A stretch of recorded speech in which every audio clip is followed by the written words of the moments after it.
હવામાન વિભાગ દ્વારા આ વર્ષે ચોમાસું વહેલું આવવાની શક્યતા વ્યક્ત કરવામાં આવી છે। હાલ અંદમાન નિકોબાર ટાપુ પર ચોમાસું પહોંચ્યું છે। કેરળમાં પણ 27 મે સુધીમાં પ્રવેશવાનું અનુમાન લગાવવામાં આવ્યું છે, જેમાં પગલે હવે ગુજરાતમાં પણ ચોમાસું વહેલું આવવાની શક્યતા છે। ત્યારે રાજ્યમાં હજુ માવઠાનું સંકટ ટળ્યું નથી। આગામી 7 દિવસ વરસાદની હવામાન વિભાગે આગાહી કરી છે, સાથે ઉત્તર ગુજરાત અને દક્ષિણ ગુજરાતમાં વરસાદની આગાહી કરી છે। ચોમાસાની પરિસ્થિતિને લઈ હવામાન વિભાગે ડાયરેક્ટરે જણાવ્યું હતું કે અંદમાન નિકોબાર ટાપુ પર ચોમાસું પહોંચી ચૂક્યું છે। પરિબળો સાનુકૂળ હોવાથી આ વખતે ચોમાસું વહેલું આવે તેવી શક્યતા છે। કેરળમાં 27 મે સુધીમાં ચોમાસું પ્રવેશ કરશે, જેના પગલે હવે ગુજરાતમાં પણ ચોમાસું વહેલું આવવાની શક્યતા છે। ગુજરાતમાં આ વર્ષે ચોમાસાના વહેલા આગમનની શક્યતા છે। ગુજરાત સામાન્ય રીતે 15 જૂન આસપાસ ચોમાસાના પ્રારંભ થતો હોય છે। 2024ની વાત કરીએ તો 11 જૂનના રોજ ચોમાસુનું વિધિવત આગમન થયું હતું।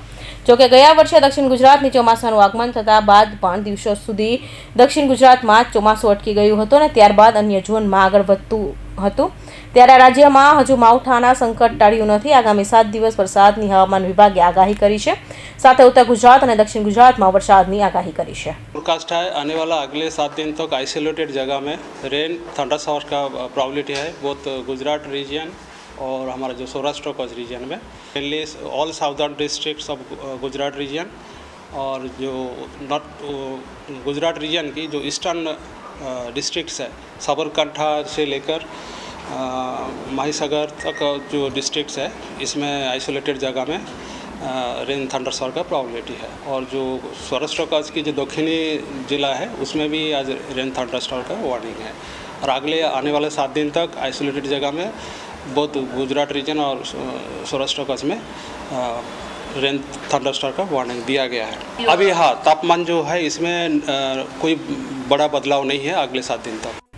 હવામાનની આગાહી કરતી સ્કાયમેટ એજન્સી બાદ ભારતીય હવામાન વિભાગે પણ આગામી ચોમાસાની પોતાનું પૂર્વાનુમાનની રજૂઆત કર્યું છે।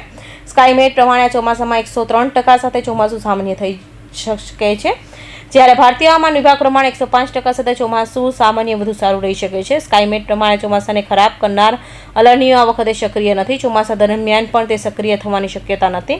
લા નીનો થોડા સમય માટે એક્ટિવ થઈ હાલ ન્યુટ્રલ તરફ જઈ રહ્યું છે, જે ચોમાસા દરમિયાન પણ ન્યુટ્રલ રહેવાની શક્યતા છે। બીજી તરફ ઇન્ડિયન ઓશન ડિપોલ પણ ચોમાસા પહેલાં પોઝિટિવ થઈ જશે। આ તમામ પરિબળો ચોમાસું ખરાબ નહીં થાય અને ચોમાસું સામાન્ય કે તેથી સારું રહેવાની શક્યતા 70% છે, એટલે ચોમાસું સારું માનવામાં આવી રહ્યું છે। કૌશિક પટેલનો report, Hind TV news, Surat.